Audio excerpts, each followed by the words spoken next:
Arsenal tumepiga timu ya Mansfield Town 2-1.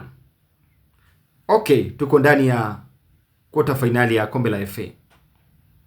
Nimecheki watu wakibonga vibaya. Sasa watu wanasema aka timu kametukimbiza vibaya sana. Kametukimbiza, kangetupiga. Si kangetupiga basi. Guys, wacha niwaambie. Saa hii Arsenal hatuchezi game vizuri tuwafurahishe. Hatutaki kujua tunacheza aje. But hii game tumekuja tu vijana. Sisi tulikuwa na tutumie nguvu nyingi sana because unajua Champions League inakuja next week. Sasa hii kuna watu wanakaa almost nusu mwezi bila kucheza game, but sisi because kuna game this weekend vijana hatakuwa tunataka wakimbie sana, hatakuwa tunajipia pressure sana, but kitu ya maana zaidi ni win. Timu gani imeshinda? Ni Arsenal.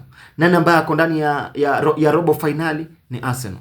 So hizi story watu mnasema Arsenal imekimbizwa aka timu kangewapiga. Singa kitupiga basi. Inatupiga aje sasa? Sasa hii tuko ndani ya robo finali. Na taratibu tu pole pole. Vikombe tutabeba.